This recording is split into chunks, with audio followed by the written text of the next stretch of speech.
dit de purpose driven life. L'unique but de la vie, c'est d'adorer Dieu. Puisqu'il est le créateur. Dis-moi qui t'a créé l'humanité à part mon Dieu. Le Dieu que nous servons. L'Éternel. Il dit, sache que l'Éternel est Dieu, c'est lui qui nous a fait. C'est-à-dire que là, l'auteur veut nous faire comprendre qu'il y a d'autres dieux vrais, mais ce sont des faux dieux. Amen. Il y a d'autres dieux, ce sont des faux dieux, mais le Dieu que nous servons, il est le vrai Dieu. Amen. Et pour cela, nous devons l'adorer.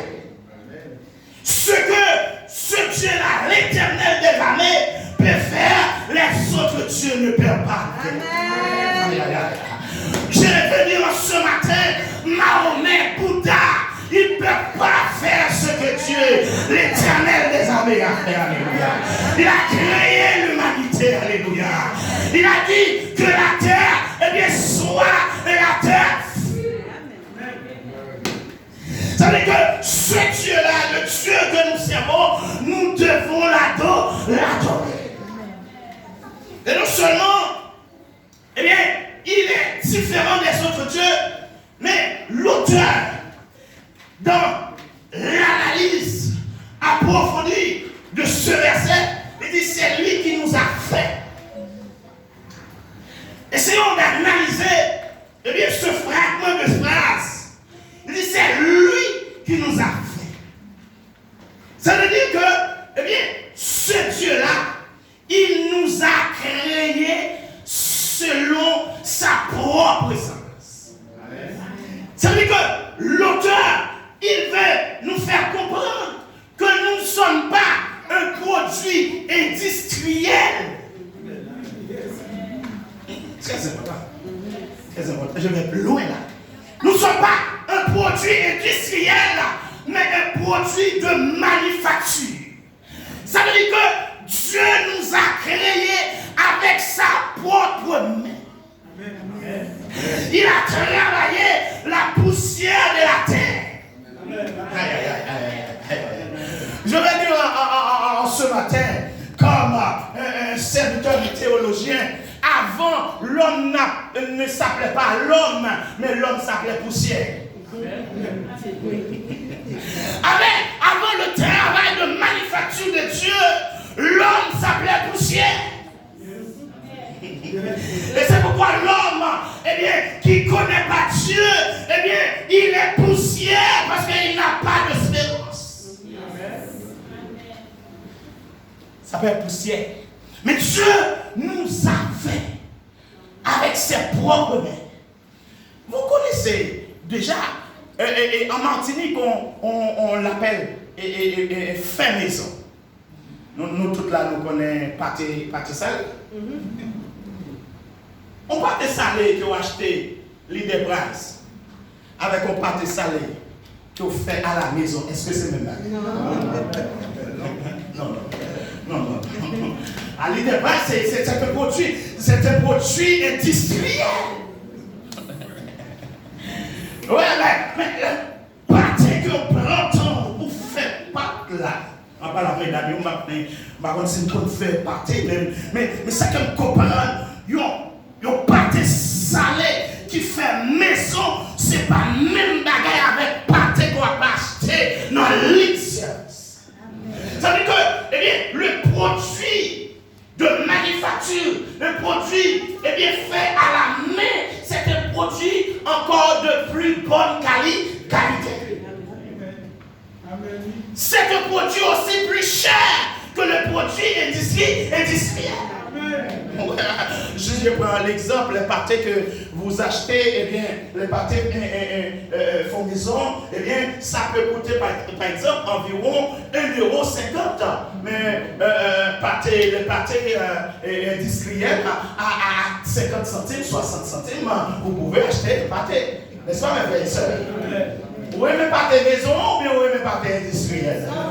Ça veut dire que bon Dieu Dieu, notre Dieu, il a réalisé, eh bien, nous devons créer avec sa propre main. Ça veut dire que, eh bien, il a pris du temps de créer l'homme. Puisqu'il dit, eh bien, faisons l'homme à notre image. C'est l'homme qui a la ressemblance de Dieu, qui a l'image de Dieu. C'est un produit, eh bien, de manufacture de Dieu. Eh bien, nous ne sommes pas n'importe qui. Amen. Et c'est pourquoi, mes frères et sœurs, ce Dieu-là qui a pris le temps de créer l'humanité avec ses propres mains, nous devons l'adorer. Nous devons l'adorer. Nous devons le salmodier. Nous devons le magnifier. Et c'est pourquoi, dans l'adoration que nous offrons à Dieu, nous ne pouvons pas, eh bien, lui offrir n'importe quelle adoration. Il nous respecte. Il a pris du temps de nous créer à son image. Eh bien, l'adoration qu'il réclame de nous doit être une adoration digne de son nom. Et c'est pourquoi il a dit dans sa parole, il faut que celui qui l'adore en esprit et en vérité. C'est-à-dire que quand nous adorons Dieu, alléluia, nous nous oublions nous-mêmes, nous oublions les soucis de la vie, alléluia, les problèmes de la vie. Je me mets dans l'adoration, je me mets dans un état d'adoration, dans un esprit d'adoration pour l'adorer en esprit et en vérité. Amen. Si nous adorons, et pendant que nous sommes dans l'adoration, eh bien nous disons, les bons pour moi. Et pour dire, qui ça dans le frigidaire? Qui ça dans le frigidaire? Les gens de l'église, qui ça va joindre? Est-ce que l'adoration, ça, soit adoration en esprit? Non! Tu adores Dieu de la chair. La bouche qui parle, la bouche qui chante, mais vous n'êtes pas dans l'adoration. Ce matin, l'adoration que Dieu réclame, c'est une adoration en esprit et en vérité. J'oublie tout ce qui est autour de moi et je vais l'adorer. Et pendant qu'on adore Dieu en esprit et en vérité, alléluia, s'il y avait une faiblesse, une force va rentrer, une force va nous transcender, alléluia. Eh bien, la tristesse va disparaître. Puisque nous sommes dans une adoration d'esprit, une adoration de vérité. Mais d'où matin, si ce n'est pas adorer mon Dieu avec bouche, avec lèvres seulement, mais adorer l'année. Amen. Et une autre raison de l'adorer en esprit, parce que c'est l'esprit qui connaît l'esprit. Amen. Dieu est esprit.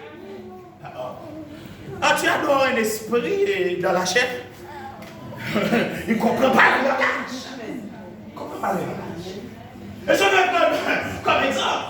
Il y a mon créole haïtien, ma belle là, il y a Martinique qui a dit là. Je ne comprends pas. Mais oui. Parce qu'il y a des dialectes. Mais quitter ce Martinique qui a parlé et puis on l'autre Martinique. Comprenez? Clair. On haïtien qui a parlé et puis on haïtien, ils comprennent tout le bagage. Américain parle avec Américain. C'est une réalité. Je fais mes études de théologie aux États-Unis. Il y a des choses, mes frères, c'est le Saint-Esprit qui m'avait communiqué ces choses-là, ces connaissances-là, parce qu'il y a des fois, je suis dans la salle, je ne comprends rien. Même si la personne parle anglais, il y a différents types d'anglais, des dialectes. Amen. Même si tu parles anglais, un Américain va parler, eh bien certainement il y a un accent, eh bien tu ne vas pas pouvoir tout comprendre. C'est ce que je vais vous dire ce matin.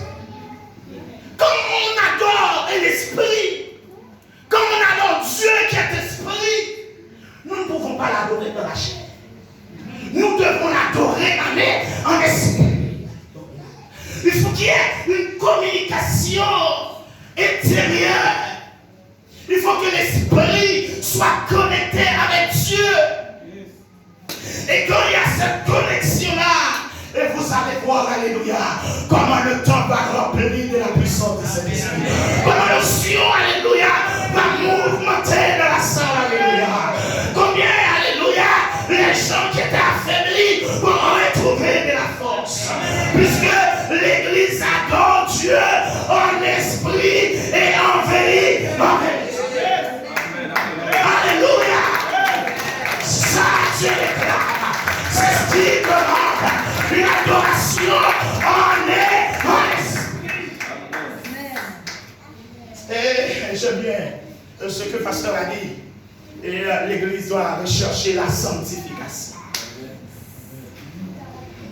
Quand le Saint-Esprit habite dans une église, il y a de merveilles. Il y a de miracles qui sont super. Quand nous adorons Dieu de tout cœur, de tout notre être, il y a de merveilles qui se fait. Et c'est ce que je fais pour vous ce matin. Quand vous adorez Dieu, en adorant Dieu, il opère de miracles parmi vous. Il donne de la force à ceux qui sont affaiblis. Puisque nous devons l'adorer en esprit et en vérité, Alléluia.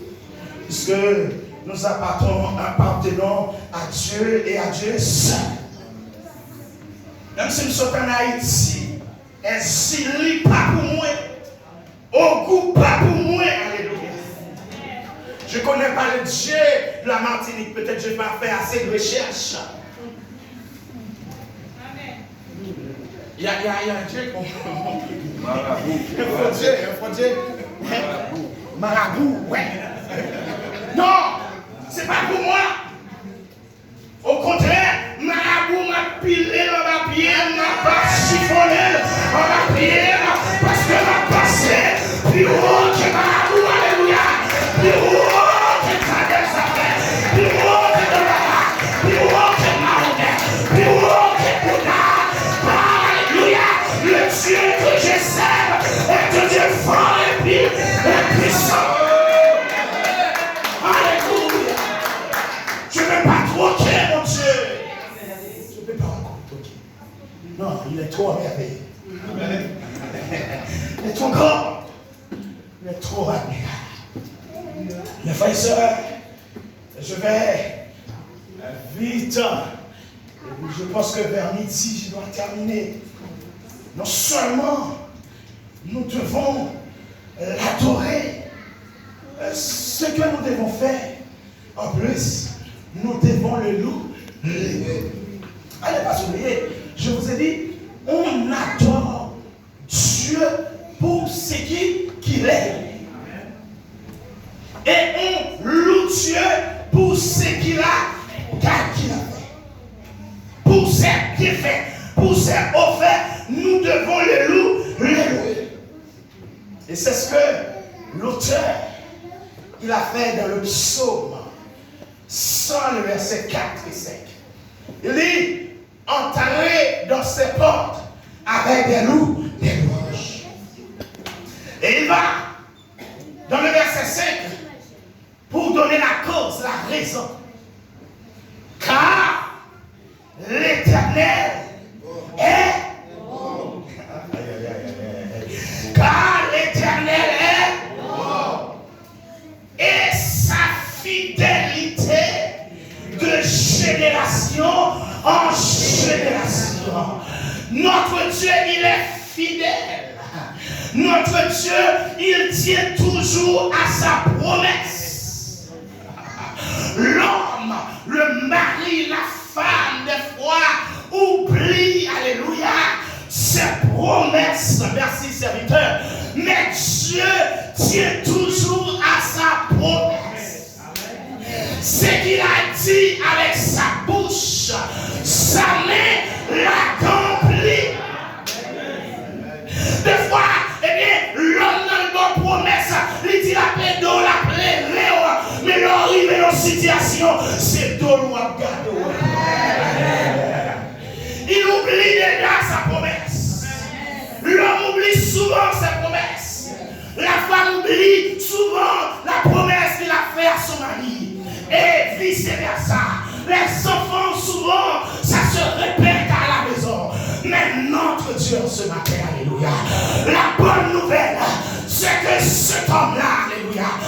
s'appelle l'Éternel des armées, qui s'appelle Dieu de tous les temps.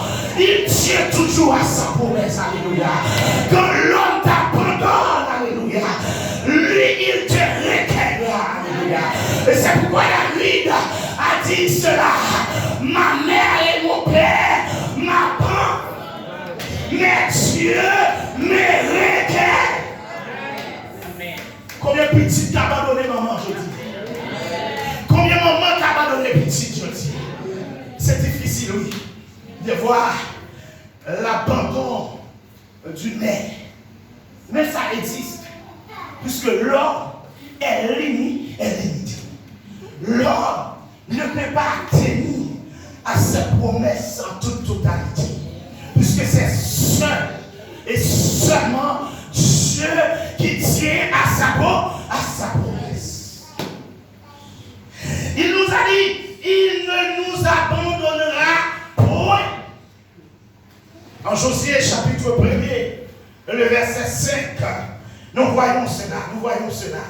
Josué chapitre 1er, le verset 5. Merci Seigneur. Cette promesse qu'il a faite à Josué, c'est pour vous en ce matin.